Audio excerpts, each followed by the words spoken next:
The coffee cup shattered first. Then Marcus hit the floor. A designer heel pulled back slowly, deliberately, as laughter filled the diner. Not nervous laughter, not accidental. The kind of laugh that comes from someone who's never been told no in her entire life. Victoria Lane, CEO of a billion-dollar company, had just tripped a single father in front of his coworkers, his dignity scattered across the floor like broken glass. She had no idea who was watching from the corner booth. She had no idea that one act of cruelty would cost her everything. Drop a comment. What city are you watching from? Let's see how far this story travels. The bell above the door chimed at exactly 11:47 a.m. Marcus Williams didn't look up. He was too busy balancing 3 plates on his left arm while his right hand reached for the coffee pot. 16 months he'd worked at Rosie's Diner, and he'd gotten good at the juggle. Real good. "Table 7 needs more cream," Rosie called from behind the register. "Got it," Marcus said. He moved through the narrow aisle between booths, his worn sneakers barely making a sound on the checkered floor. The lunch rush was starting. Truckers filled the counter. A few regulars sat in their usual spots.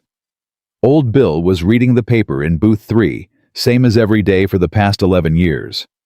Marcus liked the rhythm of this place. Predictable, honest. Nothing fancy, but nothing fake either. He set down the plates at table 4. "Here you go, folks. Chicken fried steak, extra gravy. And the club sandwich, no tomato." "Thanks, Marcus. You need anything else, you holler." He was already turning toward the coffee station when the bell chimed again. This time he looked. The woman who walked in didn't belong here. That was obvious from the first step she took. Her heels were red-bottomed, the kind Marcus had seen in magazines his daughter left around the apartment. Her suit was sharp-tailored, probably worth more than 3 months of his rent. Her blonde hair was pulled back tight. Her eyes scanned the room like she was calculating the net worth of every person inside, and finding it lacking. Behind her, 2 men in matching gray suits followed. They looked uncomfortable, like they'd never set foot in a place without valet parking. "Sit anywhere," Rosie said from the register. Her voice was friendly but cautious. The woman didn't respond. She walked to booth 6, the big one in the corner, the one with the best view of the parking lot, and slid in. Her 2 companions sat across from her. Marcus grabbed a menu and walked over. "Good morning, ma'am. Welcome to Rosie's. Can I start you off with some coffee?" The woman didn't look at him. She was typing on her phone, her manicured nails clicking against the screen. "Ma'am?" "Water," she said without looking up. "Bottled, not tap. And tell me you have something on this menu that isn't fried." Marcus kept his smile steady. He'd dealt with difficult customers before. You didn't survive 16 months in food service without learning to swallow your pride. "We've got a grilled chicken salad. Comes with..." "Fine, 3 of those. No dressing, no croutons, no cheese." She finally looked up, but not at him. Through him. Like he was furniture. "And make it fast. We have a conference call in 40 minutes. "Yes, ma'am." Marcus walked back to the kitchen. He pushed through the swinging door and handed the ticket to Earl the cook. 3 grilled chicken salads. No dressing, no croutons, no cheese. Earl raised an eyebrow. "So, lettuce and chicken." "Pretty much. City folks." "Something like that." Marcus grabbed the water bottles from the cooler, the fancy ones Rosie kept for special occasions, and headed back out. The diner had filled up more. The noise level rose. Forks scraping plates. Conversations overlapping. The sizzle from the grill. Marcus navigated through it all, muscle memory guiding his feet. He approached booth 6. "Here's your water," he said, setting down the bottles. "Salads will be out in about 10 minutes. The woman he'd heard one of the men call her Ms. Lane was on her phone again. A conference call from the sound of it. "No, that's unacceptable," she was saying. "I don't care what the union says. We're cutting 15% of the workforce by Friday. That's final." Marcus felt something cold settle in his stomach. He'd heard talk like that before. 5 years ago when the factory closed. When 300 people lost their jobs overnight. When his own father had come home with an empty box and emptier eyes. He pushed the memory down and moved on. Marcus. He turned. Rosie was waving him over. Table 12 needs their check, and booth 9 wants to know if we have any pie left. On it.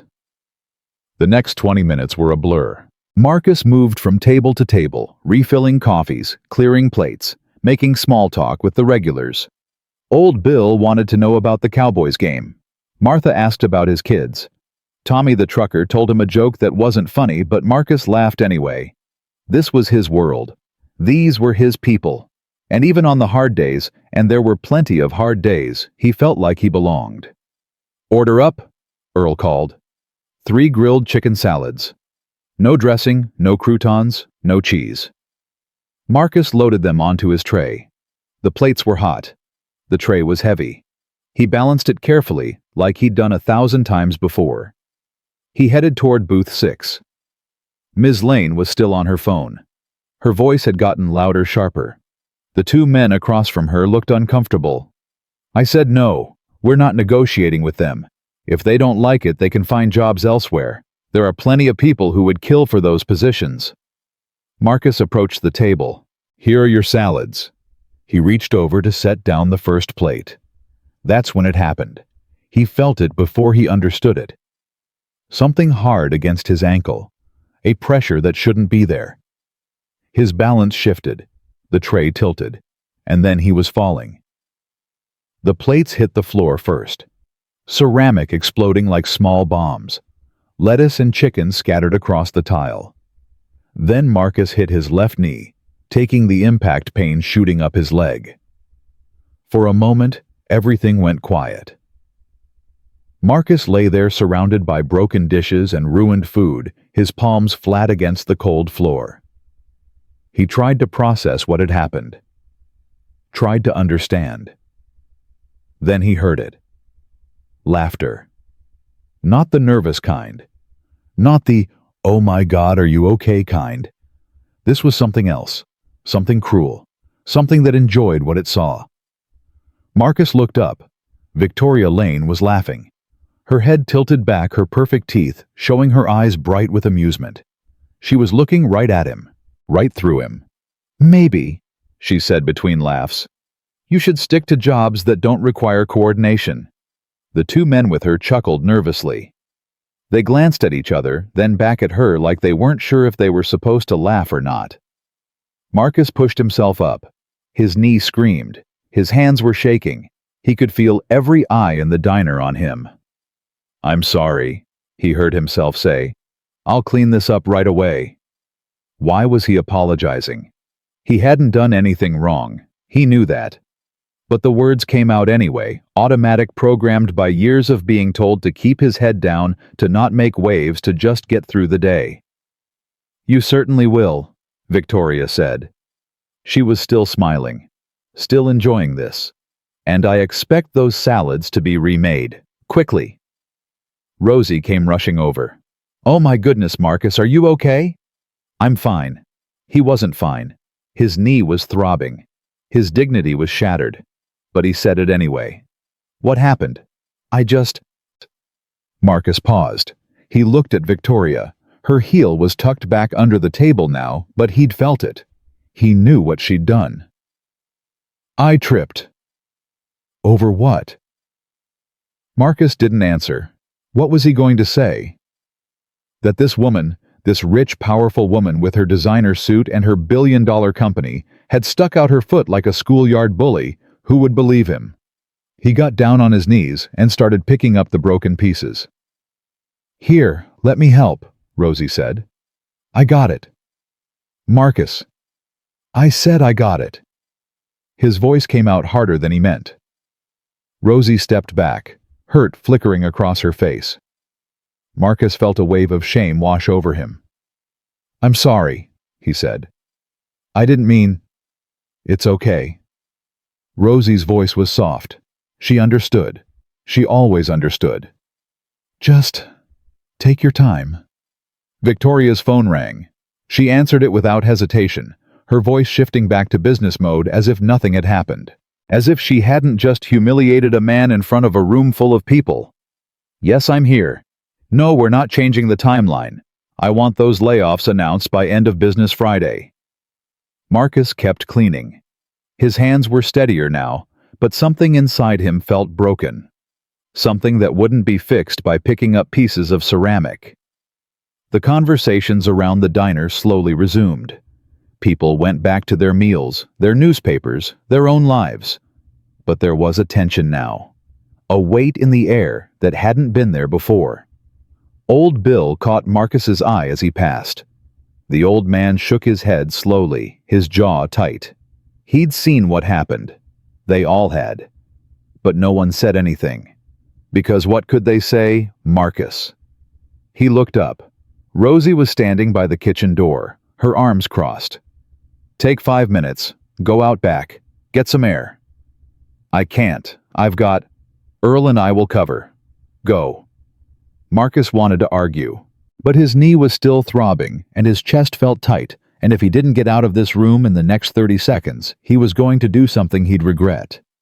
He nodded and pushed through the back door. The alley behind Rosie's wasn't pretty. Dumpsters lined one wall. The smell of grease and garbage hung in the air. But it was quiet, and right now quiet was what Marcus needed. He leaned against the brick wall and closed his eyes. 52 years old. Single father of 2. Working double shifts at a diner to pay for his daughter's braces and his son's school supplies. This was his life.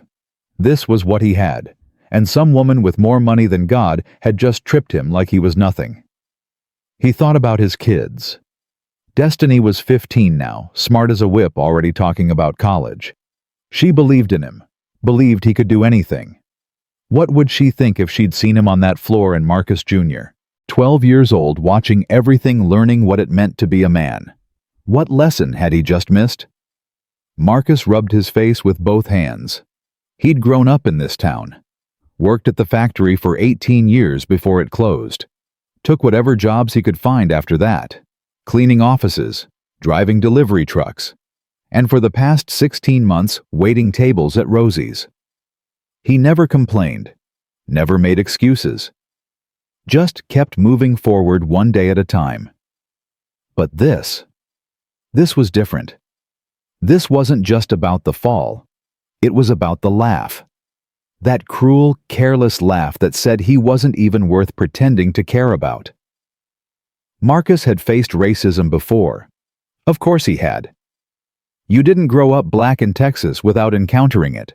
But there was something about today, about the casualness of it, that cut deeper than the obvious stuff. She hadn't even thought about it. Hadn't considered him at all. He was just... there. An obstacle. An amusement. The back door opened. "You okay, man?" It was Earl, still wearing his apron, sweat on his forehead from the grill. "Yeah." "No, you're not." Earl walked over and leaned against the wall next to him. "I saw what she did." Marcus looked at him. "You saw? Through the window. That woman stuck her foot out. I saw it clear as day." Marcus felt something loosen in his chest. At least someone knew. At least he wasn't crazy. "Why didn't you say anything?" Earl shrugged. "To who you think she'd care? Or to Rosie? And then what, we accuse some rich lady of assault and watch our lives get destroyed?" Marcus didn't have an answer. "Look," Earl said, "I'm not telling you what to do, but I've been around long enough to know that some battles aren't worth fighting, and some people aren't worth your anger. So I just let it go." "I didn't say that either." Earl clapped him on the shoulder. "Just saying, be smart about it, whatever you decide." He went back inside, leaving Marcus alone again. Be smart about it. Marcus didn't know what that meant. He didn't know what any of this meant. All he knew was that in about 3 minutes, he was going to have to walk back into that diner and act like everything was fine. Because that's what he did. That's what he'd always done. He took a deep breath and headed for the door. When he walked back in, the first thing he noticed was that booth 6 was still occupied. Victoria Lane was still there, still on her phone, still acting like she owned the place. But something else had changed. There was a man sitting in booth 4 now. He hadn't been there before. An older man, maybe late 60s, wearing a simple denim jacket and jeans. His hair was gray, his face lined with years. But there was something about the way he sat calm, steady, watchful, that drew the eye. He was looking at Victoria. No, not just looking. Studying. Like he was reading a book and didn't like what he saw. Marcus filed it away and got back to work. 3 more salads, Rosie said. Same order. On the house for the trouble. On the house. Meaning Rosie was eating the cost of that woman's cruelty. Rosie, you don't have to. Just get them to the table, Marcus. He nodded and headed to the kitchen. Earl had the salads ready. He handed them over without a word, but his eyes said plenty. Marcus loaded the tray, balanced it carefully, started walking. His hands were steady. His face was blank. But inside, something was building. A pressure he couldn't name. A heat he couldn't control. He approached booth 6. Victoria was still on her phone. She didn't look up. Your salads, Marcus said. He set them down one by one. Carefully. Precisely. No mistakes this time. Victoria waved a dismissive hand, still talking into her phone. Just leave them. Marcus stepped back, and then for just a moment his eyes met hers. She smiled. That same smile. That same cruel amusement. Like she was daring him to say something. Daring him to make a scene. Marcus felt his hands clench into fists at his sides. Just walk away, he told himself. Just walk away. He turned and stopped. The man in booth 4 was watching him. Those calm, steady eyes had shifted from Victoria to Marcus. And there was something in them. Something that looked like understanding. The man nodded once, slowly, like he was saying, I see you. Marcus didn't know why, but that simple gesture, that acknowledgement was enough to loosen the fist around his heart. He nodded back and walked to the counter. Rosie, who's the guy in booth 4? Rosie glanced over. Her eyes widened. Oh, my stars, she whispered. Marcus, that's Chuck Norris. What? Chuck Norris, the actor, the martial arts guy. He used to come through here years ago before he got famous. I thought he looked familiar, but I wasn't sure. Marcus looked back at booth 4. Chuck Norris. The Chuck Norris. Sitting in a beat-up booth at Rosie's diner eating a burger and watching the room like he was waiting for something. What's he doing here? I don't know. Maybe just passing through? Rosie was already smoothing her hair. Should I go say hello? Is that weird? That's probably weird. Rosie. Right, act natural. But before either of them could do anything, something else happened. Victoria Lane finished her call. She looked at her salad. Then she looked at the 2 men across from her. This lettuce is wilted, she announced loud enough for half the diner to hear. And there's something on this chicken. Is that seasoning? I specifically said no seasoning. Marcus felt his stomach drop. I want to see the manager, Victoria continued. Now. Rosie's face went pale. She walked over slowly like a woman approaching a lion. I'm the owner. Is there a problem? Victoria's smile was ice cold. Your employee ruined my meal, twice. First he dumps it on the floor, now he brings me food that's clearly not fresh. Ma'am, I apologize. We'll remake. No, I'm done with remakes. Victoria stood up. She was tall in those heels, towering over Rosie. I want that man fired. Today. The diner went silent again. Marcus felt his heart stop. Ma'am, that's not... Do you know who I am? Victoria's voice cut like a knife. I'm Victoria Lane. I own Lane Industries. I could buy this entire block and turn it into a parking lot. And I'm telling you right now, if that incompetent excuse for a waiter is still employed here when I leave, I will personally make sure this place is shut down within the month. Rosie's mouth opened. closed. She looked at Marcus, then back at Victoria. "Ma'am, please." "I'm not interested in please. I'm interested in results." The two men in gray suits shifted uncomfortably. One of them muttered something about being late for the call. Victoria ignored him. "Well," she demanded, "what's it going to be?" Marcus stepped forward. He didn't know why. His legs moved before his brain caught up. "You tripped me." His voice came out stronger than he expected, clearer. Victoria turned, her eyebrows arched. "Excuse me. Earlier, when I fell, you stuck your foot out. You tripped me on purpose." A murmur ran through the diner. Victoria laughed. That same laugh. "That's absurd. I did nothing of the sort. I felt your heel against my ankle." "Then you're as clumsy as you are delusional." She turned back to Rosie. "Are you hearing this? Your employee is now accusing me of assault. I want him fired, and I want an apology." Rosie looked lost. Trapped. She'd built this diner from nothing. It was her life, her legacy. And now this woman was threatening to destroy it over something as petty as a salad. "Marcus, maybe you should—" "No." The voice came from booth 4. Everyone turned. Chuck Norris was standing now. He wasn't particularly tall, wasn't particularly imposing. But there was something about the way he moved, slow, deliberate, controlled, that commanded attention. He walked toward booth 6. "No," he said again. "He shouldn't do anything. He didn't do anything wrong." Victoria's eyes narrowed. "And who exactly are you?" Chuck stopped a few feet away from her. His hands were at his sides. His face was calm. "Just a customer." "Then I suggest you mind your own business, sir." "I wish I could." Chuck's voice was quiet but firm. "But I saw what you did. I saw you trip this man. And I saw you laugh while he was on the ground." Victoria's smile flickered, just for a second. "You're mistaken." "No, ma'am, I'm not. I don't know who you think you are, but I think I'm someone who believes in fairness. And what I saw wasn't fair. It was cruel." Victoria's face hardened. "Are you calling me cruel?" "I'm calling what you did cruel. There's a difference." Chuck glanced at Marcus. This man was doing his job, working hard, treating you with respect you clearly didn't deserve, and you humiliated him for no reason. "How dare you?"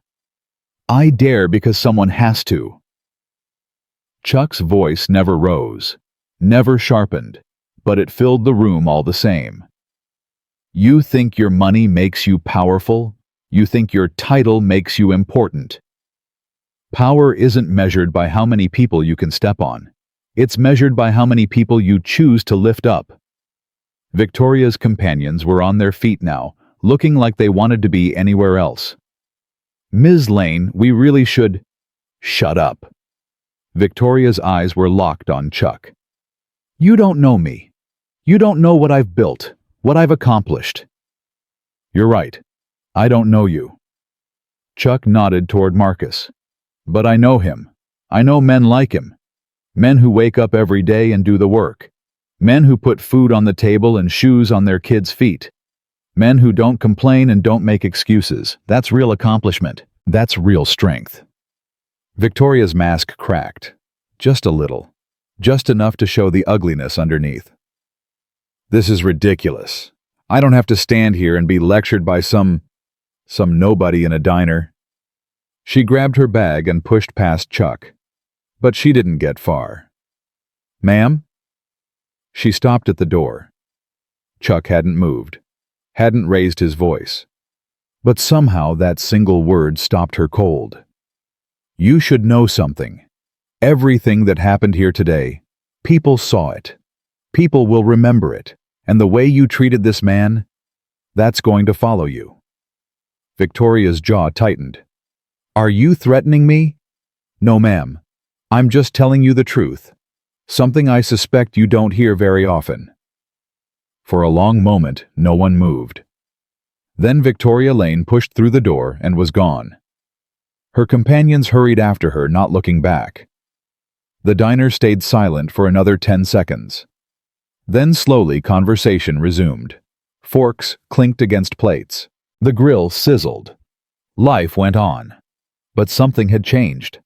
Marcus was still standing in the same spot. His hands were trembling. His eyes were wet. Chuck walked over to him.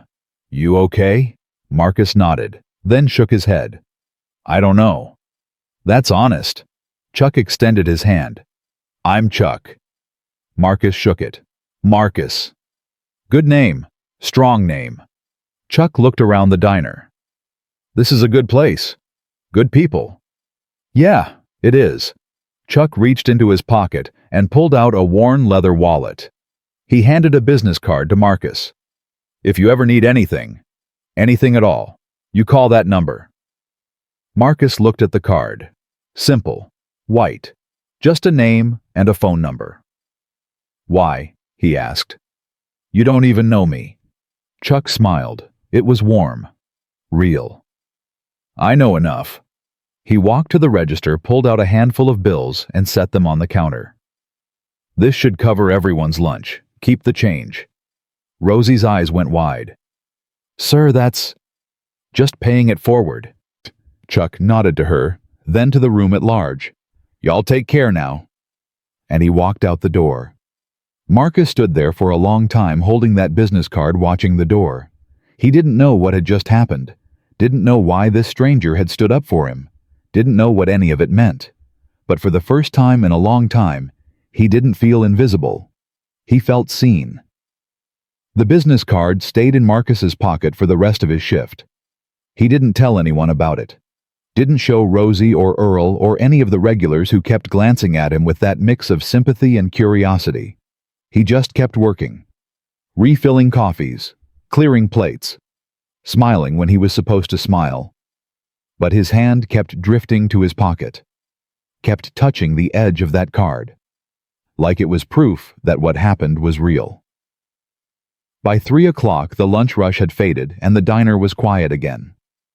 Marcus untied his apron and hung it on the hook by the kitchen door. "You sure you're okay?" Rosie asked for the 5th time. "I'm fine. Because if you need to take tomorrow off." "Rosie." Marcus turned to face her. "I appreciate it, I do. But I've got kids to feed and bills to pay. I'll be here at 6 like always." Rosie nodded, but her eyes were still worried. "That woman. What she did? That wasn't right." "No, it wasn't. If she comes back, she won't." Marcus said it with more confidence than he felt. The truth was, he had no idea what Victoria Lane would do. Women like her didn't forget. They didn't forgive. And they sure as hell didn't let a public embarrassment slide without consequence. But that was tomorrow's problem. Right now, he just wanted to go home. The drive took 12 minutes. Marcus knew every pothole, every stop sign, every house along the way. He'd grown up on these streets. Learned to ride a bike on Miller Avenue. Had his first kiss behind the old movie theater that was now a laundromat. This town was in his blood. And no matter how hard things got, he couldn't imagine being anywhere else. He pulled into the driveway of his small 2-bedroom house. The paint was peeling on the shutters. The lawn needed mowing. But the porch light was on, and through the window he could see the blue glow of the television. Home. Marcus sat in the car for a moment, just breathing. He looked at his hands on the steering wheel. They were still shaking. 16 hours later, and they were still shaking. He got out and walked to the door. Dad, Marcus Jr. was on him before he'd even crossed the threshold. 12 years old, all arms and legs growing so fast, Marcus could barely keep him in clothes that fit. "Hey, little man. Did you bring food?" "What, I'm just a delivery service now?" Junior grinned. "Pretty much." Marcus laughed and pulled his son into a hug. For a moment, just a moment, everything else faded away. The fall, the laughter, the humiliation. None of it mattered when he had this. "Where's your sister?" "In her room, studying." Junior made a face. "She's always studying." "Good. That's how she's going to get into a good college." I know. Junior grabbed Marcus's bag and headed for the kitchen. So what's for dinner? Please don't say leftovers. How about I make some spaghetti? Real spaghetti with meat sauce. Is there any other kind? Junior pumped his fist. Yes, I'm gonna go tell Destiny. He ran off down the hall and Marcus smiled. The kid had more energy than a power plant. Got it from his mother, God rest her soul. Marcus walked into the kitchen and started pulling out pots and pans. The routine was automatic by now.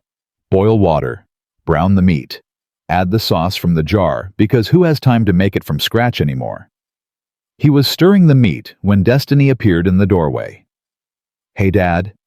Hey, baby girl. How was school? Fine. She walked over and leaned against the counter watching him cook. Mrs. Patterson says I have a good shot at the scholarship. Yeah.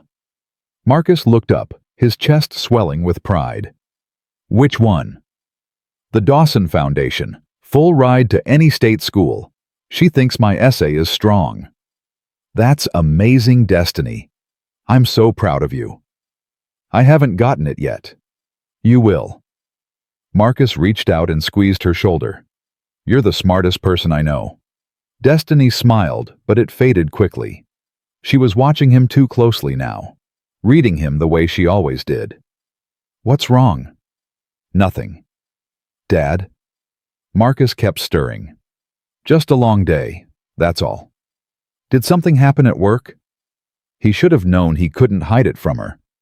Destiny had her mother's eyes, and those eyes missed nothing.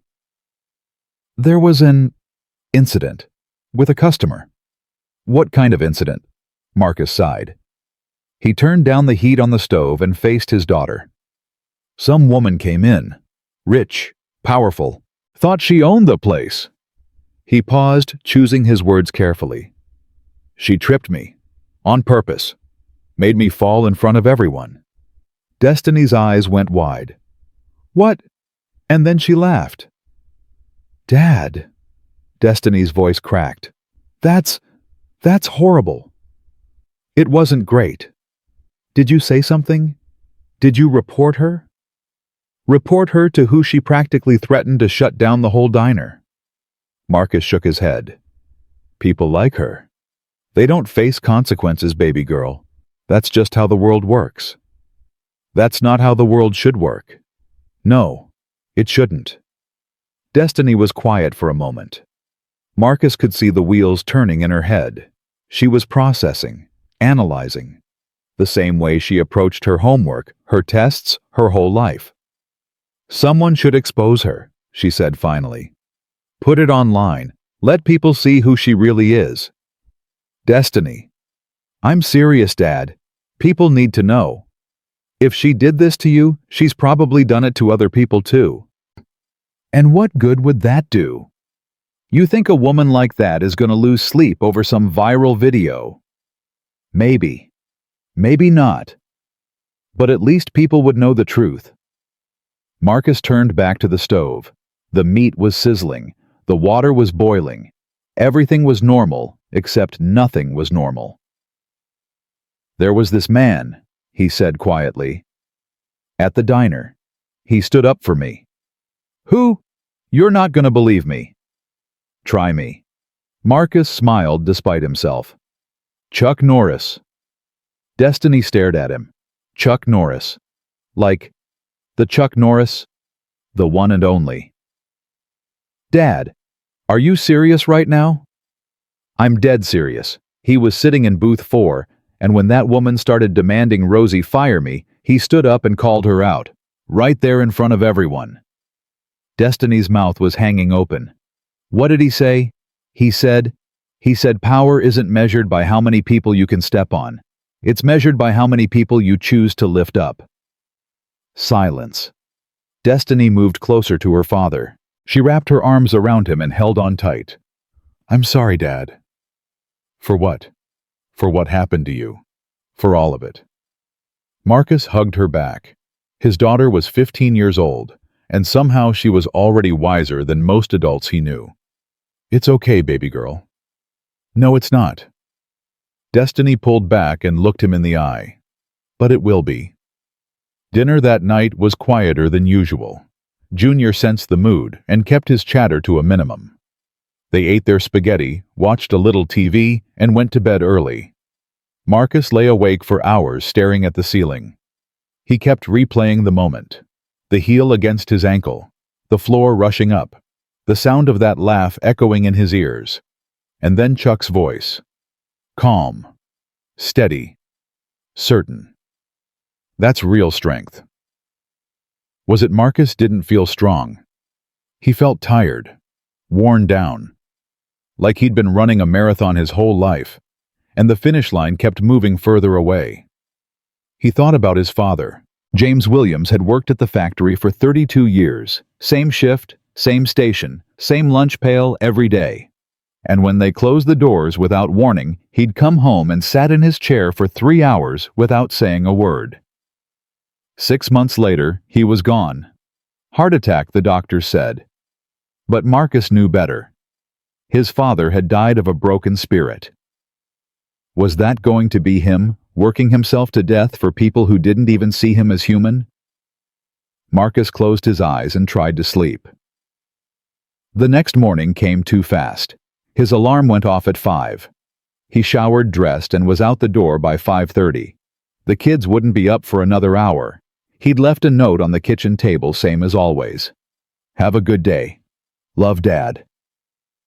The drive to Rosie's was quiet. The town was still asleep. Streetlights cast yellow pools on empty sidewalks. A dog barked somewhere in the distance. Marcus pulled into the parking lot at 5:52.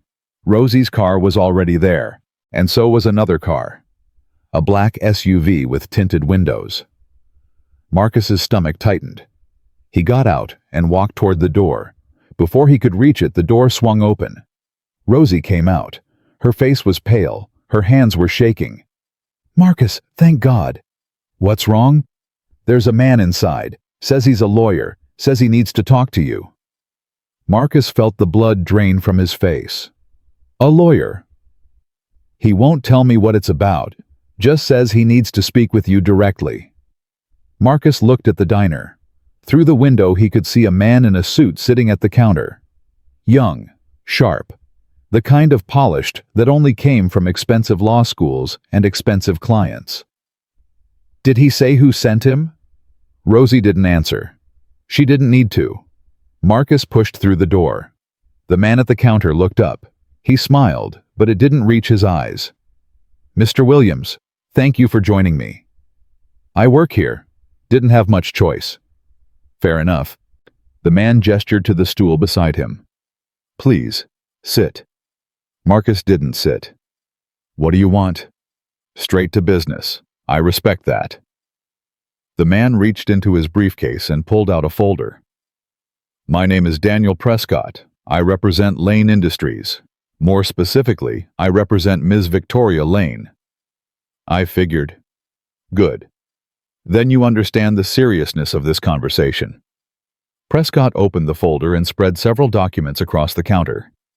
Yesterday you made certain allegations, boss, against my client. Accusations of assault, defamation, in front of multiple witnesses. I told the truth. Your truth, Mr. Williams. Not the truth. Prescott's smile never wavered. The fact is, you have no evidence of any wrongdoing by Ms. Lane. No video, no photographs, nothing but your word. People saw what happened. Did they? We've already spoken to several individuals who were present. Their recollections are varied, inconclusive. Prescott slid a document toward Marcus. What we do have is this. A signed statement from the owner of this establishment acknowledging that you fell due to your own negligence, that you were carrying an overloaded tray and lost your balance. Marcus looked at the document. Rosie's signature was at the bottom. He turned to look at her. She was standing by the kitchen door, tears streaming down her face. Rosie. They came to my house last night, she whispered. Said they'd shut me down. Said they'd find health code violations, fire hazards, anything they needed. Marcus, I'm sorry. I didn't know what else to do. Marcus felt something cold settle in his chest. Not anger. Not anymore. something deeper, something that felt like inevitability. He turned back to Prescott. "So what do you want from me?" "Simple." Prescott pulled out another document. "This is a non-disclosure agreement. You sign it, and this entire matter goes away. No lawsuit, no further action. You keep your job. Ms. Lane keeps her reputation. Everyone wins." "And if I don't sign?" Prescott's smile finally faded. "Then we pursue legal action, defamation, slander, intentional infliction of emotional distress. My client has very deep pockets, Mr. Williams. Do you—" Marcus looked at the document. The words blurred together. Non-disclosure. Waiver of claims. Acknowledgement of no wrongdoing. It was a lie. All of it. A carefully constructed lie designed to protect a woman who had never faced a consequence in her life. "How much time do I have?" "Ms. Lane is a busy woman. She'd like this resolved by end of business today." "And if I need more time to think about it?" Prescott gathered the documents and stood. "You have until 5 o'clock this afternoon. After that, the offer is withdrawn and we proceed accordingly."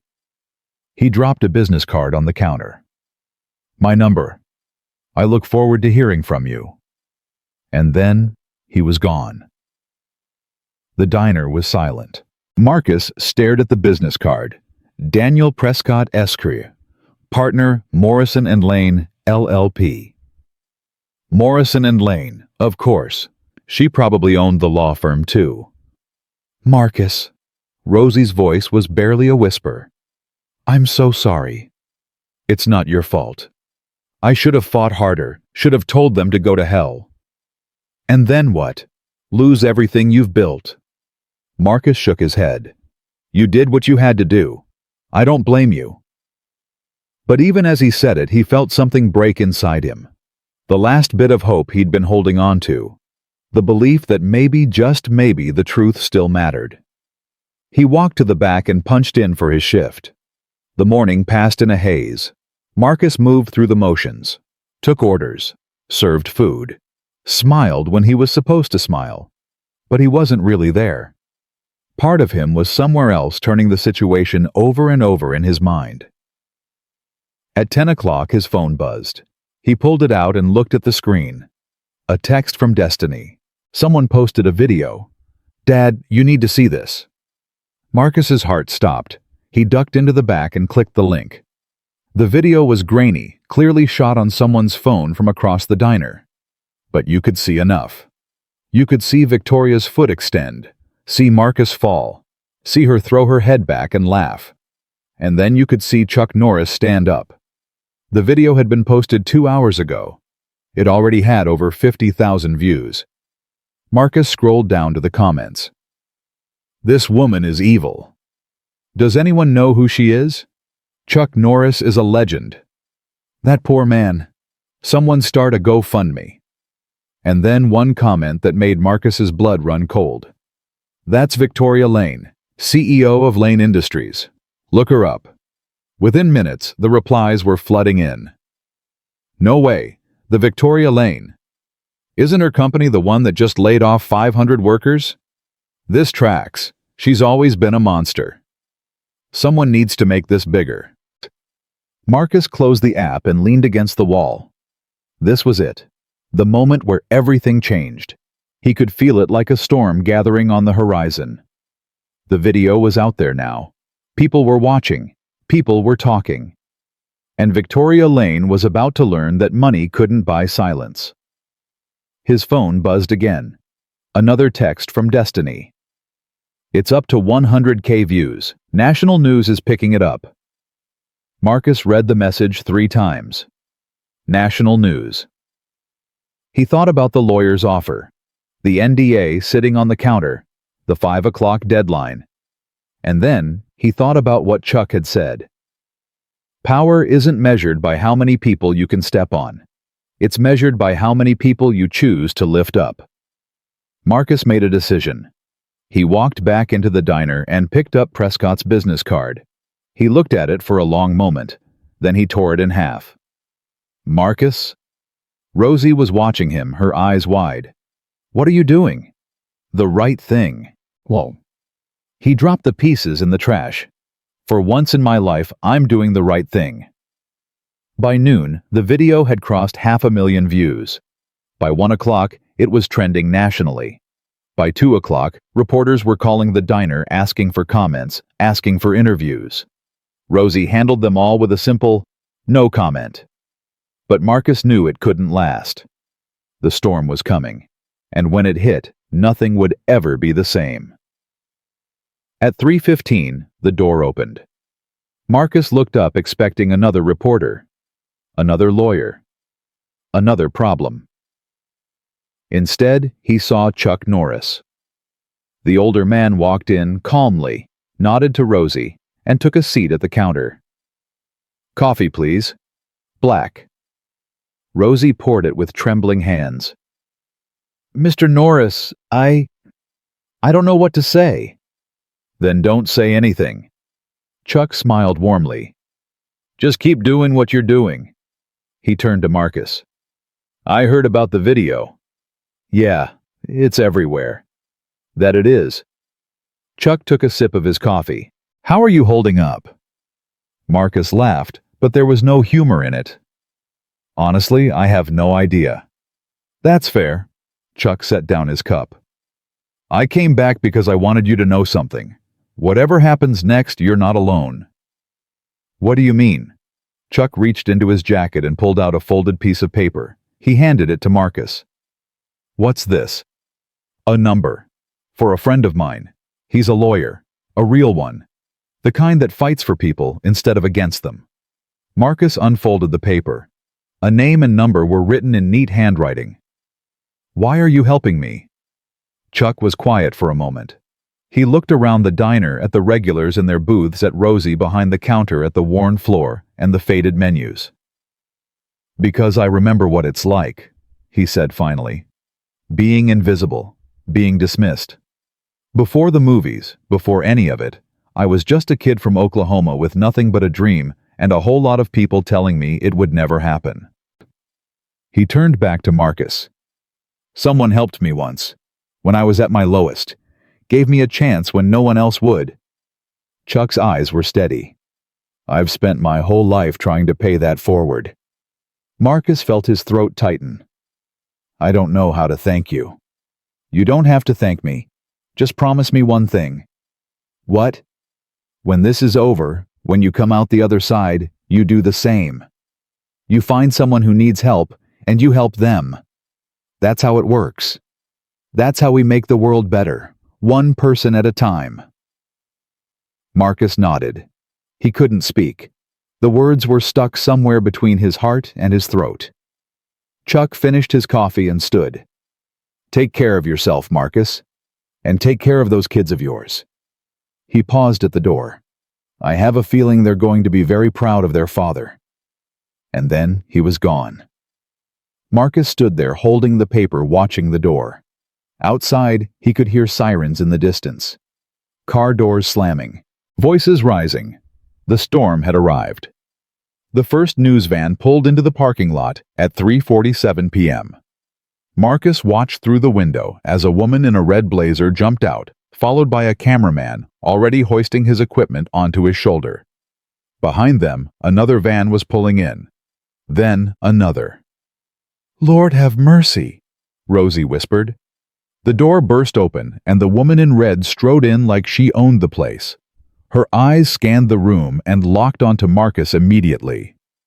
"Mr. Williams, I'm Carla Reeves, Channel 7 News. Do you have a moment to comment on the video that's gone viral?" "I don't. The whole country is watching, Mr. Williams. This is your chance to tell your side of the story." Another reporter pushed through the door, then another. Suddenly, the diner was flooded with microphones and cameras and questions, overlapping questions. "Mr. Williams, how do you feel about Victoria Lane? Are you planning to press charges? Did Chuck Norris really intervene? What do you want people to know?" Marcus stepped back, overwhelmed. The lights were blinding. The voices were deafening. He felt like he was drowning in a sea of noise and chaos. "That's enough!" Rosie's voice cut through the din. She stepped between Marcus and the reporters, her small frame somehow filling the space. "This is a place of business, and you're all trespassing. Out. Now." "Ma'am, the public has a right to—" "The public can wait outside. Get out of my diner." The reporters hesitated, but something in Rosie's eyes told them she wasn't bluffing. One by one, they retreated through the door, setting up their cameras on the sidewalk instead. Marcus let out a breath he didn't know he'd been holding. "Thanks, Rosie." "Don't thank me yet." She turned to face him. "This is only going to get worse before it gets better. You know that, right?" "Yeah, I know." His phone buzzed. He looked at the screen. Destiny. "Dad, are you watching the news? I'm kind of living it right now. They're talking about you on every channel. CNN, Fox, MSNBC, everyone." Marcus closed his eyes. "What are they saying?" "Some are on your side. Some are calling you a liar." "But Dad?" Destiny's voice trembled. "They found out where we live. There are news trucks outside the house."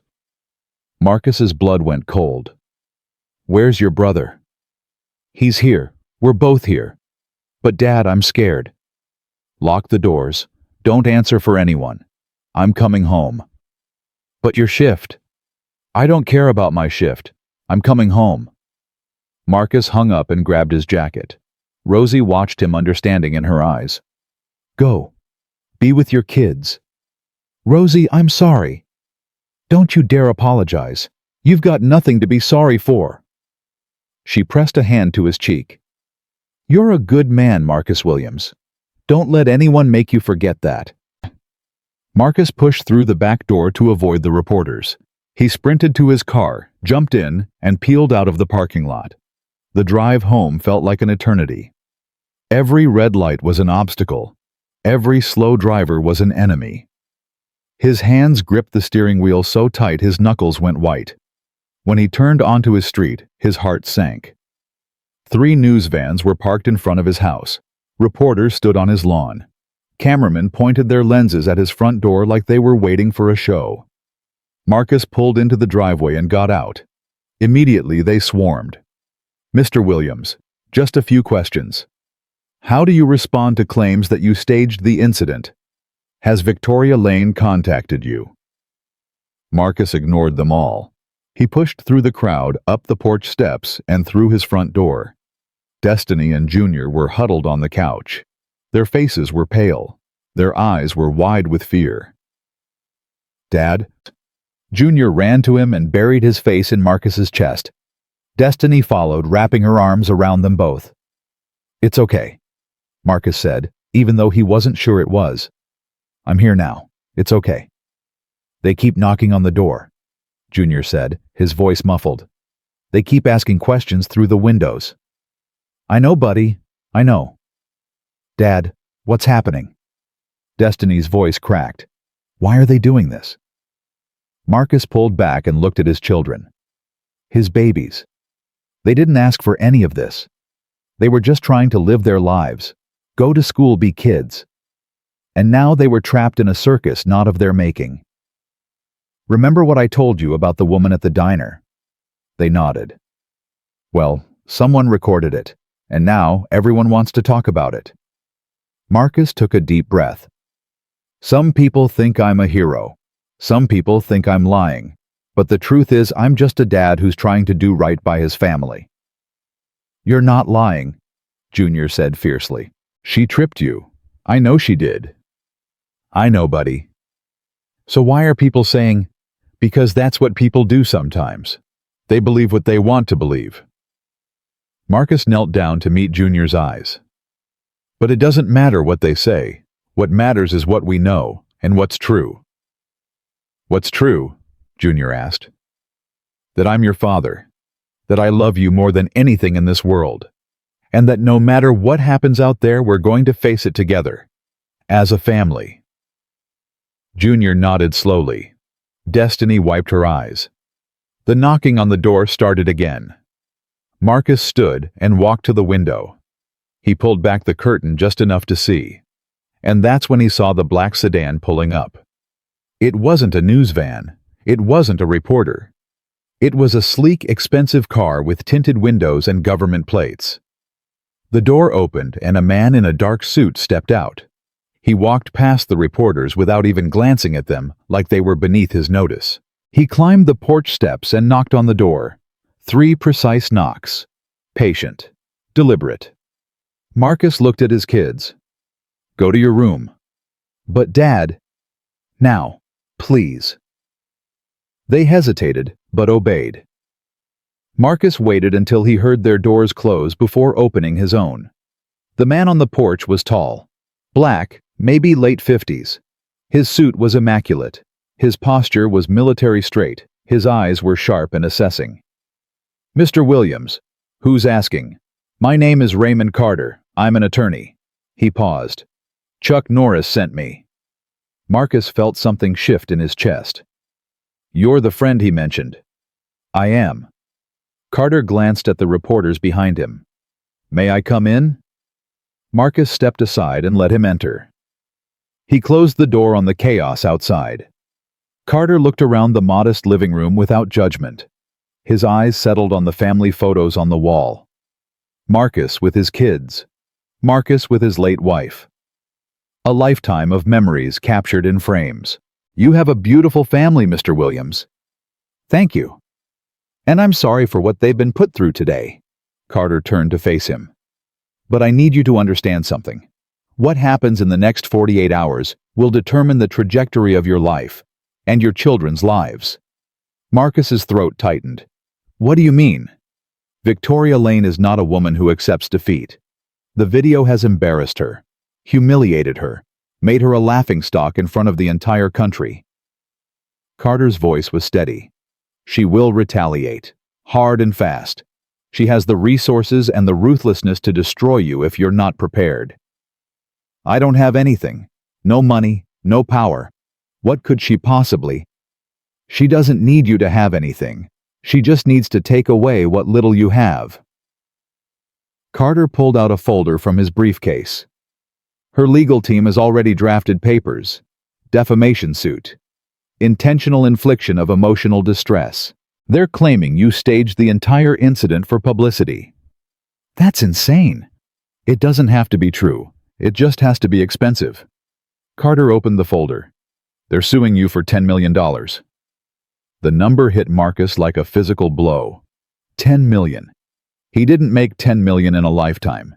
He didn't make 10 million in 5 lifetimes. I don't. "Breathe, Mr. Williams." Carter's voice was calm, grounding. "You're not alone in this. That's why I'm here." "But how can I fight something like this? I'm a waiter. I make $12 an hour plus tips." "You fight it by telling the truth. By standing firm. By refusing to be bullied into silence." Carter pulled out another document. "This is a retainer agreement. I'm offering to represent you pro bono. No fees, no costs. I will handle everything." Marcus stared at the paper. "Why would you do that?" "Because Chuck asked me to, and because it's the right thing to do." Carter met his eyes. "I've spent 30 years watching people like Victoria Lane use the legal system as a weapon against those who can't fight back. I'm tired of it. And I think you might be the case that finally changes things." "Changes things how?" "Have you seen the response online? The video has over 2 million views now. People are angry. They're organizing boycotts of Lane Industries. They're calling for her resignation." Carter leaned forward. "You've become a symbol, Mr. Williams, whether you wanted to or not.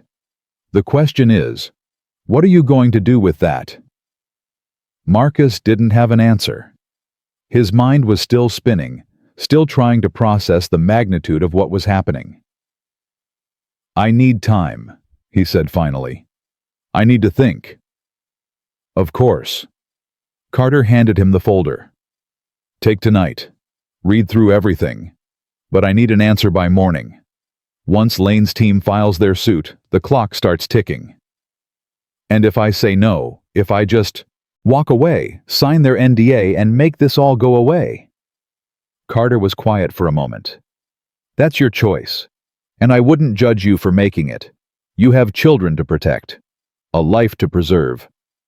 But some doors once closed can never be opened again, and some opportunities once missed never come back. Carter stood. I'll leave you my card. Call me when you've decided. He walked to the door, then paused. Mr. Williams, one more thing. Yeah? Your father was James Williams, correct? Worked at the Dawson factory for 30 years. Marcus felt a chill run down his spine. How do you know that? I know because I was the lawyer who tried to fight for those workers when the factory closed. I lost that case. Couldn't save a single job. Carter's eyes held something that looked like old pain. Your father was one of the men I failed. I've carried that with me for 20 years. Marcus couldn't speak. This isn't just about you, Mr. Williams. It's about every worker who's ever been stepped on by people like Victoria Lane. Every father who's come home with an empty lunch pail and a broken heart. Carter opened the door. I owe your father a debt I can never repay, but maybe, just maybe, I can start by helping his son. And then he was gone. Marcus stood in the silence of his living room, holding the folder that contained his future. He didn't know how long he stayed there. Minutes, maybe hours. The reporters eventually gave up and went home. The sun set. The street went quiet. Finally, he walked to his children's rooms. Junior was asleep, still in his clothes, exhausted by the day's chaos. Marcus pulled a blanket over him and kissed his forehead. Destiny was awake, sitting on her bed, her laptop open. Dad. Hey, baby girl. What did that man want? Marcus sat on the edge of her bed. He told her everything. The lawsuit. The lawyer. The choice he had to make. Destiny listened without interrupting. When he finished, she was quiet for a long time. Dad, can I show you something? She turned her laptop around. On the screen was a website, a crowdfunding page. Justice for Marcus Williams was written across the top. Someone started this a few hours ago, Destiny said. Look at how much they've raised. Marcus looked at the number. $127,000. His vision blurred. He blinked, thinking he'd read it wrong. $127,000. And it was still climbing. Dad, there are thousands of comments. People saying they support you. People saying they believe you. People who went through the same thing with their own bosses. Marcus scrolled through the messages. My supervisor did the same thing to me. Never had the courage to speak up. Thank you, Marcus. This is what's wrong with corporate America. Stand strong, brother. Donated $50. It's not much, but it's something. Don't give up. You represent all of us who've ever been invisible. Fight for us. Marcus felt tears streaming down his face. He didn't try to stop them. Dad. Destiny's voice was soft. Are you okay? I don't know, he said honestly. I really don't know. What are you going to do? Marcus looked at his daughter, 15 years old, smart, strong, brave, everything he'd ever hoped she would be. What do you think I should do? Destiny didn't hesitate. I think you should fight. Even if it's hard, even if it gets worse before it gets better. Especially then. Destiny took his hand. Dad, you've taught me my whole life to stand up for what's right. To tell the truth even when it's scary. To not let bullies win. Her eyes were fierce. This is your chance to show the world that those weren't just words. That you meant them. Marcus squeezed her hand. When did you get so wise? I had a good teacher. He laughed, and it felt good. Like releasing a pressure valve he didn't know was building. Okay, he said. Okay, what? Okay. I'll fight. Destiny's face broke into a smile. She threw her arms around him. I'm proud of you, Dad. I haven't done anything yet. Yes, you have. You decided not to give up.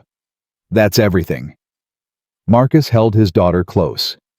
Outside, the night was quiet. Inside, a storm was still raging. But for the first time since this whole nightmare began, he felt something he hadn't felt in a long time. Hope.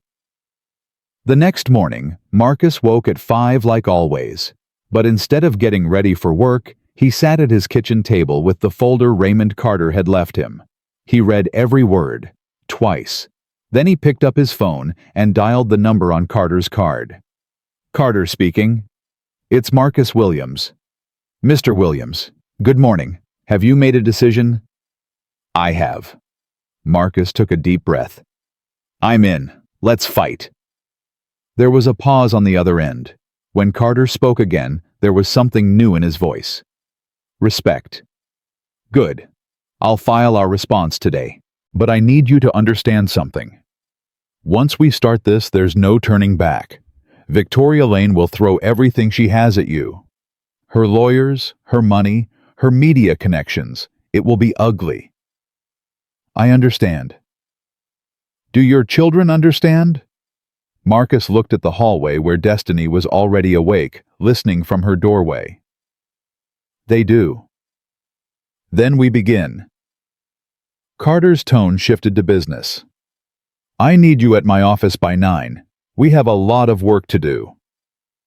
I'll be there. And Mr. Williams? Yeah. Thank you for trusting me with this. Marcus hung up and looked at his daughter. Destiny smiled. Let's do this, she said. By noon, the whole world was watching. Carter had called a press conference in front of the county courthouse. Marcus stood beside him, wearing his best suit, the one he'd bought for his wife's funeral 3 years ago. It still fit, though it felt strange to wear it for something other than grief. Reporters packed the steps, cameras flashed, microphones jutted forward like weapons. Carter stepped to the podium. Ladies and gentlemen, my name is Raymond Carter, and I represent Marcus Williams. We are here today to respond to the defamation lawsuit filed against my client by Victoria Lane and Lane Industries. He paused, letting the cameras capture the moment. Let me be clear. My client did not stage anything. My client did not lie. My client was assaulted by Ms. Lane in full view of multiple witnesses, and he was subsequently humiliated, threatened, and intimidated when he tried to tell the truth. The crowd murmured. But we are not here merely to defend. We are here to fight. Today, we are filing a countersuit against Victoria Lane for assault, intentional infliction of emotional distress, and witness tampering. Carter's voice rose. We have evidence that Ms. Lane's legal team coerced the owner of Rosie's Diner into signing a false statement. We have testimony from multiple witnesses who saw Ms. Lane deliberately trip my client. And we have the video which speaks for itself. More murmurs, more cameras flashing. My client is not a wealthy man. He is a single father working 2 jobs to support his children. He represents millions of Americans who go to work every day, do their jobs with dignity, and ask for nothing more than basic human respect. Carter's eyes swept the crowd. Victoria Lane violated that respect. And today, Marcus Williams is taking a stand. Not just for himself, but for every worker who has ever been mistreated by those who believe their money makes them untouchable. Carter stepped back and gestured for Marcus to approach the microphone. Marcus's heart was pounding. His palms were sweating. Every eye was on him. He thought about his father, about the day he came home from the factory with nothing, about the silence that followed. He thought about his children, about the future they deserved. He leaned into the microphone. I'm not a hero, he said. I'm just a man trying to do right by my family. But I've learned something in the past 48 hours. Silence doesn't protect you. It just makes you easier to ignore. He paused, gathering his courage. Victoria Lane thought I was nobody. She thought she could humiliate me and walk away without consequences. But she was wrong. Because I'm not nobody. I'm a father. I'm a worker. I'm a human being who deserves to be treated with dignity. His voice grew stronger. And I'm not going to be silent anymore. The crowd erupted. Questions flew from every direction. But Marcus barely heard them. He was looking past the reporters, past the cameras, to where a familiar figure stood at the edge of the crowd. Chuck Norris. The older man nodded once. A simple gesture. But it said everything. "You did good." Marcus nodded back. The battle had begun. The press conference changed everything. Within hours, Marcus's face was on every news channel in America. His words were quoted in newspapers from New York to Los Angeles. Social media exploded with hashtags, #Justice. For Marcus. Stand with Marcus. Lane, shame. And the money kept coming. By the end of the first day, the crowdfunding page had crossed $500,000. By the end of the week, it hit $2 million. People from all over the country were donating. $5, $10, $1,000. Each donation came with a message of support. "You're fighting for all of us. My boss treated me the same way. Stay strong." This is what courage looks like. Marcus didn't know what to do with any of it. He'd never had money like this, never imagined it. Carter helped him set up a trust, making sure every penny was accounted for and protected. "This money is for your future," Carter told him. "For your children's education, for whatever comes next. Don't let anyone make you feel guilty for accepting help." But Victoria Lane wasn't sitting idle. 3 days after the press conference, Lane Industries launched a media blitz. Advertisements on every major network. Full-page spreads in newspapers. A slick PR campaign designed to rehabilitate Victoria's image. Victoria Lane, a leader, a visionary, a victim of false accusations. The talking points were everywhere. Victoria had tripped accidentally. Marcus had exaggerated the incident. The video was misleading, taken out of context. And Chuck Norris. A washed-up celebrity looking for attention. Some people bought it. The comment section split into warring factions. Supporters versus skeptics. Believers versus doubters. She's obviously being framed. Rich people always get away with it. Where's the proof? All I see is a man falling. Open your eyes. She stuck her foot out. Marcus tried not to look at the comments, but they crept in anyway. Late at night, when the house was quiet and his children were asleep, he'd find himself scrolling through the poison. Attention seeker. Playing the race card. Just another scammer trying to get rich. Each word cut deeper than he wanted to admit. "You need to stop," Destiny said one night, catching him on his phone. "It's not good for you." "I know." "Then why do you keep looking?" Marcus didn't have a good answer. Maybe it was masochism. Maybe it was the need to know what people were saying even when it hurt. Maybe it was the fear that they were right. I need to know if I'm doing the right thing." Destiny sat down beside him. "Dad, listen to me. The people who are attacking you don't know you. They've never met you. They're just angry people on the internet looking for someone to hate." She took his phone and set it aside. "The people who matter know the truth. I know the truth. Junior knows the truth. Mr. Carter knows. Chuck Norris knows. That's what matters. When did you become the parent?" "When you needed me to be." Marcus pulled her into a hug. "I love you, baby girl." "I love you too, Dad. Now go to bed. You have a meeting with Mr. Carter tomorrow." The meeting was at 8 a.m. sharp.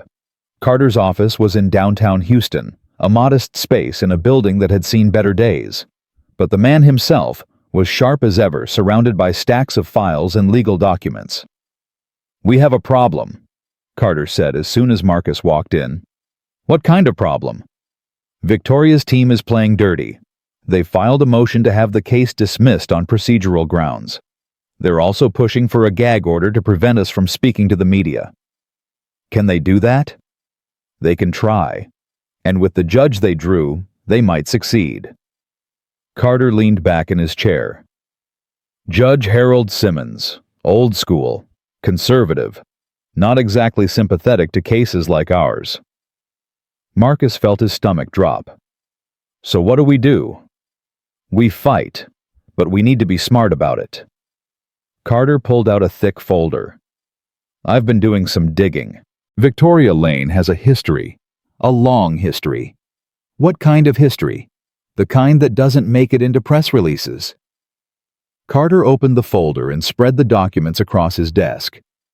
In 2015, a secretary at Lane Industries filed a complaint alleging Victoria physically assaulted her during a meeting. The case was settled out of court for an undisclosed sum. The woman signed an NDA and disappeared. Marcus's eyes widened. She's done this before. That's just the beginning. 2017, a janitor at corporate headquarters. 2019, a parking attendant at one of her properties. 2021, a catering server at a company event. Carter tapped each document in turn. The pattern is always the same. Victoria humiliates someone in a subordinate position. Someone files a complaint. The lawyers swoop in. Money changes hands. Silence is bought. How many? That I've found 7. And those are just the ones with paper trails. Carter's expression was grim. Victoria Lane has been treating people like garbage for years, and she's been getting away with it because she has the money to make problems disappear. Marcus stared at the documents. 7 people, 7 lives disrupted, 7 voices silenced. Can we use this? That's the tricky part. Most of these settlements include NDAs. The victims can't talk without risking everything. Carter paused. But there might be another way. What way? The woman from 2015, Sarah Chen. Her NDA had a clause that allowed her to speak if Victoria was ever charged with a crime related to assault. Carter's eyes gleamed. We need Victoria to be charged. And how do we make that happen? We don't. The district attorney does. Carter picked up his phone.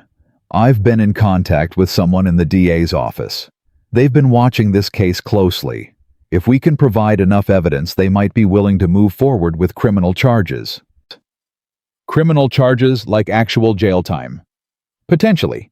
Assault is a misdemeanor in most cases, but with her history with the pattern of behavior, they might be able to pursue something more serious. Marcus sat back, his mind reeling. This had started as a simple fall in a diner. Now it was turning into something that could bring down one of the most powerful women in Texas. Mr. Carter, I need to ask you something. Go ahead. Why are you doing all this? And don't tell me it's because Chuck asked you to. There's more to it than that. Carter was quiet for a long moment.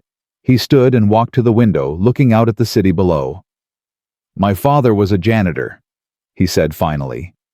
Worked at a big law firm downtown for 40 years, cleaned their floors, emptied their trash, never missed a day. He turned back to face Marcus. And not once in 40 years did any of those lawyers learn his name. To them, he was invisible, just another black man with a mop. Marcus said nothing. He just listened. My father put me through law school, worked double shifts so I could have the opportunities he never had. And when I graduated top of my class, I made him a promise. Carter's voice was heavy with emotion. I told him I would use my degree to fight for people like him. People who get stepped on. People who get ignored. People who deserve better than what the world gives them. And have you? I've tried. I've won some, lost some, but I've never stopped fighting. Carter walked back to his desk. This case, Mr. Williams, this case is different. This is the one that could actually change things. Not just for you, but for everyone who's ever been treated like they don't matter. Marcus nodded slowly. Then let's change things. The next 2 weeks were a blur. Carter worked around the clock building their case. He tracked down witnesses from the diner.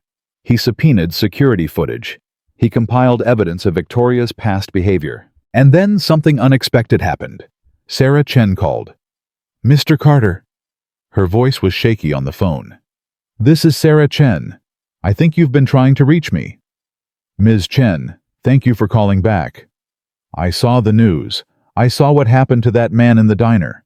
She paused. It happened to me too. Exactly the same way. She tripped me in front of a room full of executives.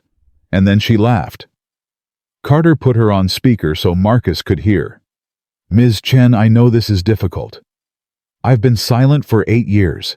8 years of watching her hurt other people and not being able to say anything. Sarah's voice cracked. But I can't do it anymore. I can't watch another person go through what I went through and just stay quiet. You understand that speaking out could have legal consequences. Your NDA? I don't care anymore. Let them sue me. Let them take everything. Her voice grew stronger. Some things are more important than money. Some things are more important than fear. Marcus felt something shift in his chest. This woman had been silent for nearly a decade, bound by legal chains and intimidation. And now she was willing to risk everything to help a stranger. Ms. Chen, Marcus said, this is Marcus Williams. I just want to say thank you. You don't know what this means to me. Actually, I do. Sarah's voice softened. Because you're doing the same thing I was too afraid to do. You're standing up. And I think it's time I stood up too. Sarah's decision to speak opened the floodgates. Within days, 2 other former victims came forward. Then 3 more. Each with their own story. Each with their own scars. But all with the same villain at the center. The media frenzy reached a fever pitch. Victoria Lane pattern of abuse, screamed the headlines. News anchors who had been skeptical before now changed their tune. The tide was turning, and then the DA's office made its move. Mr. Williams, Mr. Carter. The assistant district attorney's name was Patricia Vance. She was a no-nonsense woman in her 40s with a reputation for going after white-collar criminals. Based on the evidence you've provided and the testimony of multiple witnesses, we are prepared to file criminal charges against Victoria Lane. Marcus felt his heart skip. What charges? Assault, witness tampering, obstruction of justice. Vance's expression was serious. This woman has been using her money and power to silence victims for years.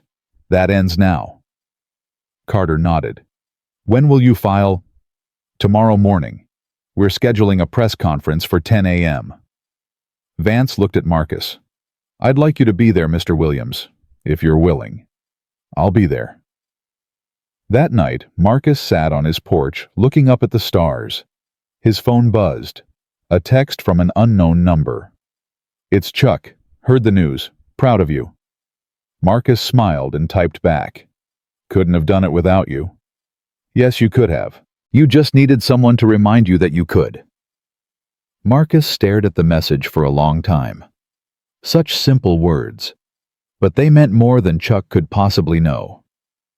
The front door opened and Destiny came out to join him.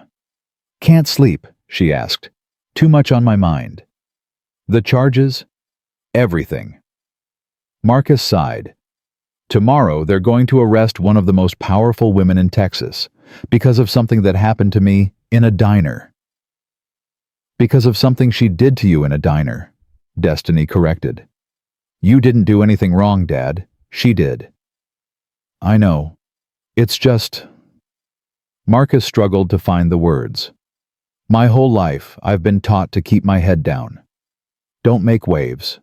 Don't draw attention. Just work hard and hope for the best. And how did that work out? Marcus laughed bitterly. Not great. Exactly. Destiny sat down beside him. Dad, you've spent 52 years being invisible. Maybe it's time to be seen. That's what I'm afraid of. Why? Because when you're seen, you can be hurt. When you're invisible, you're safe. Destiny was quiet for a moment. Is that really true, though? Were you safe when Victoria tripped you? Were you safe when you were on the ground and everyone was watching? Marcus didn't answer. I think being invisible just means you're alone when bad things happen. But being seen means you have people standing with you. Destiny took his hand. You're not alone anymore, Dad. You have Mr. Carter. You have Sarah Chen and all the other people who came forward. You have everyone who donated to that crowdfunding page. She squeezed his hand. You have me, and Junior, And we're not going anywhere. Marcus felt tears prick his eyes. How did I raise such an amazing kid? You showed up every single day. You showed up. Destiny leaned her head on his shoulder. That's all any of us can do. They sat there together, father and daughter, watching the stars. The next morning, Marcus put on his funeral suit again. It didn't feel like a funeral anymore. It felt like armor. He drove to the courthouse with Carter. The streets were already lined with news vans. Crowds had gathered on the steps. Signs waved in the morning breeze. Justice for Marcus. No one is above the law. Workers deserve respect. Marcus stepped out of the car and was immediately surrounded by reporters. Mr. Williams, how do you feel about today's charges? Do you think Victoria Lane will be convicted? What message do you have for other workers facing similar situations? Carter guided him through the crowd toward the courthouse doors. But before they could enter, Marcus stopped. He turned to face the reporters, the cameras, the crowd. I have something to say. Carter looked at him, surprised but trusting. He stepped back. Marcus cleared his throat. When this started, I was just a man who fell down in a diner. I wasn't trying to be a hero. I wasn't trying to start a movement. I was just trying to survive. The crowd quieted. Everyone was listening. But then I learned something. When you stay silent, nothing changes. When you speak up, everything can change. Marcus's voice grew stronger. I'm here today because other people had the courage to speak up. Sarah Chen. The other victims who came forward. Everyone who believed me when it would have been easier to look away.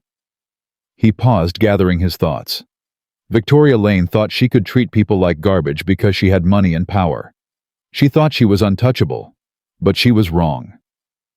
Marcus looked directly into the cameras. No one is untouchable. No one is above basic human decency. And no amount of money can buy you the right to humiliate another person. Cheers erupted from the crowd. Marcus felt something swell in his chest. Pride, purpose, power. But not the kind of power Victoria Lane had. Something different. Something better. The power of truth. Inside the courthouse, the proceedings moved quickly. Victoria Lane was escorted in through a side entrance, but photographers still caught her. Gone was the polished executive in designer suits. She looked smaller somehow. Diminished. Her lawyers flanked her on both sides, their faces grim. The charges were read. Assault, witness tampering, obstruction of justice. Victoria pleaded not guilty. No one expected anything different. But the wheels were in motion now. A trial date was set. Bail was posted. And for the first time in her life, Victoria Lane was facing real consequences. Marcus watched from the gallery as she was led away. Their eyes met for just a moment. He expected to see hatred, contempt, the same cruelty that had laughed at him on the diner floor. Instead, he saw something else. Fear. Victoria Lane was afraid. And Marcus realized, perhaps for the first time, that bullies only seem powerful when no one stands up to them. The moment someone fights back, the illusion crumbles. He didn't smile, didn't gloat. That wasn't who he was. But he did feel something. Relief. Outside the courthouse, Carter was waiting. How do you feel? I don't know, Marcus admitted. It's not over yet, is it? No. The trial will take months. There will be appeals, motions, legal maneuvering. Carter put a hand on Marcus's shoulder. But today was a victory, a real one. You should be proud. I'm not sure proud is the right word. Then what is? Marcus thought about it. Grateful. I'm grateful for everyone who helped, everyone who believed, everyone who didn't let me give up. Carter smiled. That's a good word too. As they walked toward the car, Marcus's phone buzzed. A text from Destiny. Watching the news, you were amazing. Junior says you looked like a superhero. Marcus laughed and typed back. Tell Junior superheroes wear capes. I just have a borrowed suit. The suit looks good. Come home safe. We love you. Love you too. He put the phone away and looked up at the sky. The sun was shining. The air was warm. And somewhere in this city, a woman who had spent years treating people like they were nothing was finally learning what it felt like to be held accountable. Marcus didn't know what the future held. He didn't know if Victoria would be convicted. He didn't know if things would ever truly be fair. But he knew one thing for certain. He was done being invisible. And that more than anything else was the real victory. The trial lasted 4 months. 4 months of testimony. 4 months of legal battles. 4 months of watching Victoria Lane's lawyers try every trick in the book to discredit Marcus, the witnesses, and anyone who dared speak against their client. But the truth has a way of surviving. Sarah Chen took the stand first. Her voice trembled at the beginning, but by the end she was looking Victoria directly in the eyes. She tripped me in front of 12 executives, and when I hit the ground, she laughed and said, "That's what happens when you forget your place." The jury listened in silence. Then came the others. One by one they told their stories. A parking attendant who had been shoved into a wall. A catering server who had hot coffee thrown in her face. A janitor who had been called names that no one should ever have to hear. Each story was different, but each story was the same. Victoria Lane believed she was above consequences, and for years she had been right. Until Marcus. When it was his turn to testify, Marcus walked to the stand with his head held high. The courtroom was packed. Reporters filled every seat. Cameras that had been banned from the room waited outside, ready to capture whatever came next. The prosecutor, Patricia Vance, approached him slowly. "Mr. Williams, can you tell us what happened on the morning of March 15th? Marcus took a breath. "I was working my shift at Rosie's Diner. Around noon, Ms. Lane came in with 2 other people. I took their order, brought them their food." "And what happened when you brought the food?"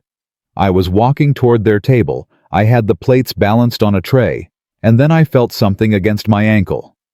Marcus paused. "Her heel. She stuck her foot out and tripped me." "Did you fall?" "Yes, ma'am. I hit the ground hard. Plates everywhere. Food everywhere." "And what did Ms. Lane do?" Marcus looked at Victoria. She was sitting at the defense table, her face a mask of indifference. But her eyes betrayed her. There was fear there. Real fear. "She laughed," Marcus said. "She looked right at me and laughed." The courtroom was silent. "Mr. Williams, why didn't you report the incident immediately?" "Because I didn't think anyone would believe me." Marcus's voice was steady. "She was a CEO. I was a waiter. Who was going to take my word over hers? What changed your mind?" Marcus thought about Chuck, about the business card, about Raymond Carter and Sarah Chen and all the others who had stepped forward. "Someone reminded me that my voice mattered, that the truth mattered." He looked at the jury. "And I realized that if I stayed silent, she would just keep doing this to other people, other workers, other human beings who deserved better." Vance nodded. "Thank you, Mr. Williams." The defense attorney, a slick man named Harrison Webb, approached for cross-examination. He smiled like a shark. "Mr. Williams, isn't it true that you've received over $3 million from a crowdfunding campaign related to this case?" "Yes."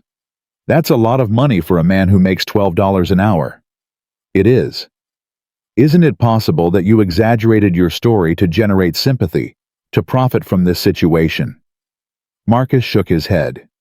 "No. No. You expect this jury to believe that you had no financial motivation whatsoever. I didn't start that campaign. I didn't ask for that money. People gave it because they believed me." Marcus leaned forward.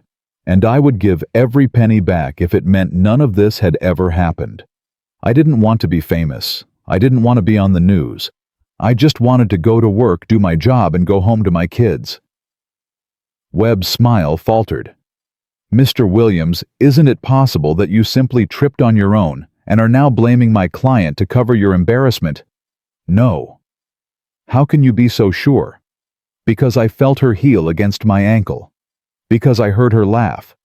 Because I looked into her eyes and saw that she enjoyed what she did." Marcus's voice was calm but firm.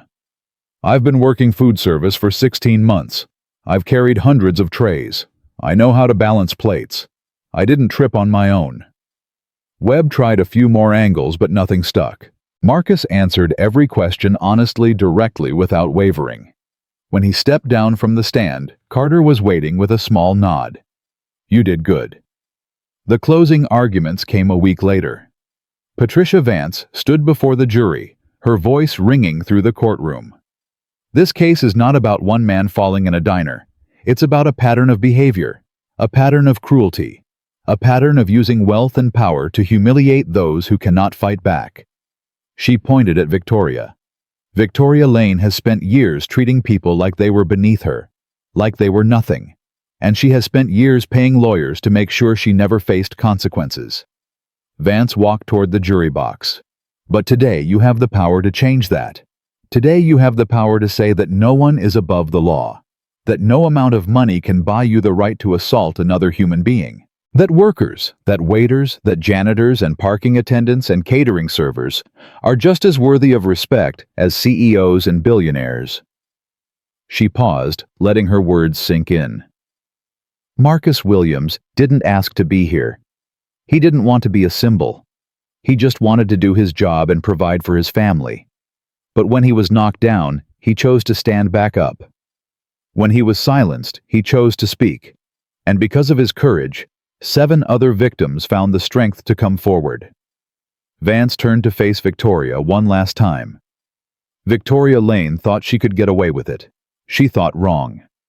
I ask you to find her guilty on all charges, not just for Marcus, not just for Sarah Chen and the others, but for every person who has ever been stepped on by someone who thought they were untouchable. She sat down. Harrison Webb gave his closing argument. He talked about reasonable doubt, about the lack of physical evidence, about the possibility of misunderstanding. But his words felt hollow, empty, like excuses rather than explanations. The jury deliberated for 6 hours. Marcus sat in the hallway outside the courtroom, surrounded by Carter Rosie and his children. Destiny held his left hand. Junior held his right. Dad, what if they don't believe you? Marcus looked at his son. Then we'll deal with it. Together. But what if... Junior. Marcus squeezed his hand. Whatever happens in that room, we already won. How? Because we told the truth, because we didn't back down, because we showed people that ordinary folks can stand up to bullies and survive. Marcus smiled. That's a victory no jury can take away. The door opened. They're ready. Marcus walked back into the courtroom. His heart was pounding, but his steps were steady. The jury filed in, 12 faces impossible to read. The judge, Harold Simmons, turned to the jury foreman. Has the jury reached a verdict? We have, Your Honor. On the charge of assault, how do you find... A pause that lasted a lifetime. Guilty. The courtroom erupted. Cheers from the gallery, gasps from the defense table, reporters scrambling for their phones. Marcus felt his knees go weak. Order? Judge Simmons banged his gavel. Order in the court. The noise subsided. On the charge of witness tampering, how do you find... Guilty. On the charge of obstruction of justice, how do you find... Guilty. Victoria Lane's face went white. For the first time since this all began, she looked broken. The mask of arrogance, of superiority, of untouchable power had finally cracked. Judge Simmons scheduled sentencing for the following month. Victoria was led out of the courtroom in handcuffs. Marcus watched her go. He expected to feel satisfaction, vindication, maybe even joy. Instead, he felt something else. Something quieter. Relief. It was finally over. Outside the courthouse, the crowd was waiting. Hundreds of people, maybe thousands, had gathered to hear the verdict. When Marcus emerged, they erupted in cheers. Marcus! Marcus! Marcus! Reporters swarmed. Microphones appeared from every direction. Mr. Williams, how do you feel? What's next for you? Do you have a message for Victoria Lane? Marcus held up his hand. The crowd quieted. I don't have a message for Victoria Lane, he said. She's going to have a lot of time to think about what she did. That's between her and her conscience. He paused, looking out at the sea of faces. But I do have a message for everyone else. For every worker who's ever been mistreated. Every person who's ever been made to feel small. Every human being who's been told they don't matter. His voice grew stronger. You matter. Your voice matters. Your dignity matters. And no one, no matter how rich, no matter how powerful, has the right to take that away from you. Cheers erupted again. Marcus felt a hand on his shoulder. He turned. Chuck Norris was standing there, a warm smile on his weathered face. "Told you so?" Chuck said. Marcus laughed, the first real laugh he'd had in months. "You did. I'm proud of you, son. I couldn't have done it without you." Chuck shook his head. "Yes, you could have. You just needed someone to remind you that you could." "You said that before." "Because it's true." Chuck's eyes were serious now. "Marcus, what you did took more courage than anything I've ever done in a movie. You stood up, you spoke out, you refused to be silenced. That's real heroism." "I don't feel like a hero." "Heroes never do." Chuck clasped his hand. "Take care of those kids. They're lucky to have you." "Will I see you again?" Chuck smiled. "Maybe. World's a small place." He started to walk away, then stopped. "Oh, and Marcus." "Yeah. Remember what I said about paying it forward?" "I remember." "Good. Because someone out there needs you to be for them what I was for you." Chuck nodded once. "Don't forget." And then he was gone, disappearing into the crowd like he'd never been there at all. 6 weeks later, Victoria Lane was sentenced to 18 months in prison. It wasn't much by some standards. Her lawyers had fought for probation. The prosecution had pushed for 5 years. The judge split the difference. But for the first time in her life, Victoria Lane was being held accountable.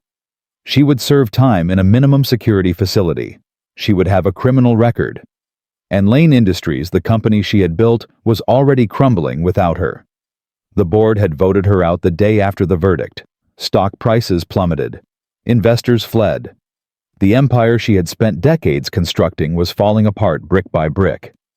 Marcus watched the sentencing on television, surrounded by his family and friends. Rosie was there. Earl. Some of the regulars from the diner.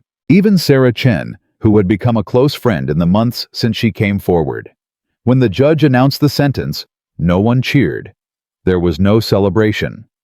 Victoria Lane was a human being. A deeply flawed, cruel human being, but human nonetheless. Her downfall wasn't something to celebrate. It was simply justice. After the broadcast ended, Rosie stood up. "I have an announcement," she said. Everyone turned to look at her. "As you all know, Marcus has been through a lot this year, and so have I." She smiled, but there were tears in her eyes. "Running the diner alone has been hard, too hard." Marcus felt a pang of guilt. He hadn't been back to work since the trial began. He'd offered to resign, but Rosie had refused. "So I've made a decision." Rosie looked at Marcus. "I'm not getting any younger, and I've been thinking about retiring." "Rosie, no. Let me finish." She held up her hand. "I've been thinking about retiring, but I couldn't bear to see the diner close. It's been my life for 30 years. She reached into her purse and pulled out an envelope. "So I'm not closing it. I'm passing it on." She handed the envelope to Marcus. "To someone who understands what this place means to the people who come here." Marcus opened the envelope. Inside was a legal document, a deed transfer, for Rosie's diner. "Rosie, I can't." "You can and you will." Rosie's voice was firm. "Marcus, you've spent your whole life serving other people. Now it's time for you to build something of your own." "But I don't know how to run a business." "You'll learn. You've got smart kids who can help with the books." She winked at Destiny. "And you've got friends who'll be there when you need them." Marcus looked at the document. His hands were shaking. "This is too much." "No, it's not. It's exactly right." Rosie put her hand on his cheek. "You deserve this, Marcus. You've earned it. Now take it and make something beautiful." Marcus felt tears streaming down his face. He pulled Rosie into a hug. "Thank you," he whispered. "Thank you for everything. Thank me by keeping the pie recipe the same. That's all I ask." Everyone laughed through their tears. A year later, Marcus stood behind the counter of what was now called Williams' Diner. The place looked different. New paint, new booths, a wall dedicated to community photos showing the regulars, the staff, the families who had made this place their second home. But some things hadn't changed. The coffee was still hot. The faces were still familiar, and the welcome was still warm. Destiny had graduated high school with honors. The Dawson Foundation scholarship had come through, and she was heading to the University of Texas in the fall. Pre-law. She wanted to be like Raymond Carter, to fight for people who couldn't fight for themselves. Junior was 14 now, taller than his father, still full of energy and questions and dreams. He helped out at the diner on weekends, learning the business from the ground up. And Marcus was finally at peace. The crowdfunding money had been more than enough to renovate the diner and set up college funds for both kids. He'd donated a significant portion to workers' rights organizations and legal aid societies. The rest was invested carefully for the future. He still worked every day, still served coffee and took orders and chatted with the regulars. But now it was different. Now it was his. One afternoon, the bell above the door chimed. Marcus looked up. A young woman walked in. She was maybe 22, 23. Her uniform suggested she worked at the hotel down the street. Her eyes were red like she'd been crying. She hesitated at the door, uncertain whether to stay or go. Marcus walked over. "Hey there, you okay?" The woman shook her head. "I'm sorry, I just..." She wiped her eyes. "Bad day at work." "You want to talk about it?" She looked at him, surprised by the kindness in his voice. "My manager," she said quietly. "He's been saying things, doing things, making me feel like I'm nothing." Marcus felt something tighten in his chest. Old memories. Old pain. "Come on," he said. "Sit down. I'll get you some coffee." He led her to a booth and poured her a cup. Then he sat across from her. "What's your name?" "Lisa." "Lisa, I'm Marcus, and I want you to know something." He leaned forward. "What your manager is doing, it's not okay, and you don't have to put up with it." "But I need the job. I can't afford to..." "I know, I've been there, trust me." Marcus pulled out a business card. "This is a friend of mine, a lawyer. His name is Raymond Carter. He helps people like us, people who get stepped on by folks who think they can get away with it." Lisa looked at the card.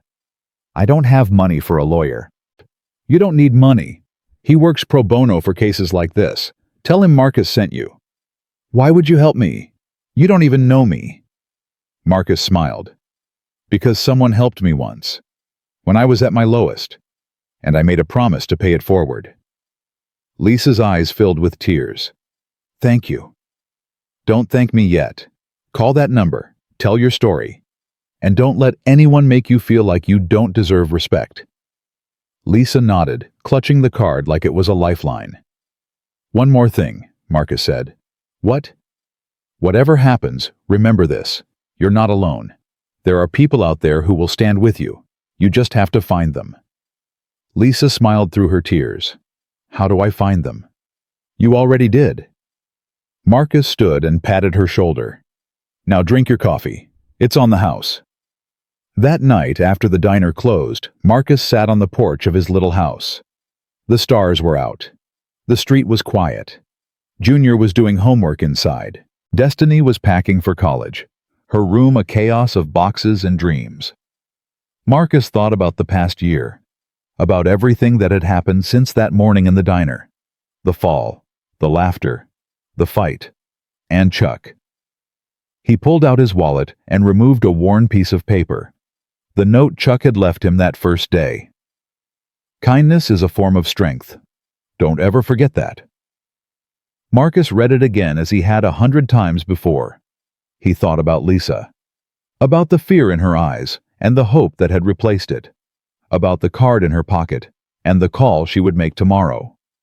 He thought about Sarah Chen and the other victims who had found their voices. About Raymond Carter and his father's legacy. About Rosie and her gift. He thought about his own father, James Williams, who had worked himself to death at a factory that never even learned his name. Dad, Marcus thought, I hope you can see this. I hope you know that your son didn't give up. The door opened behind him. Dad? Marcus turned. Junior was standing there looking uncertain. Hey, buddy, what's up? Can I ask you something? Always. Junior sat down next to him on the porch. For a moment, he was quiet, gathering his thoughts. Were you ever scared during all of it? Marcus thought about it. Every single day. But you did it anyway. Yeah.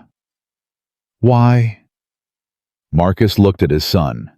12 years old when this started. 14 now. Growing into a young man before his eyes. Because some things are more important than fear. Because I wanted you and your sister to know that your dad doesn't back down from bullies. Because I wanted to show you that ordinary people can do extraordinary things when they refuse to stay silent. Junior nodded slowly. I want to be like you when I grow up. Marcus felt his heart swell. You're already better than me, buddy. You just don't know it yet. Dad. Yeah. I'm proud of you. Marcus pulled his son into a hug. They sat there for a long time, father and son watching the stars. Somewhere out there, Chuck Norris was probably sitting on a porch of his own, maybe thinking about all the lives he had touched, all the moments that had mattered.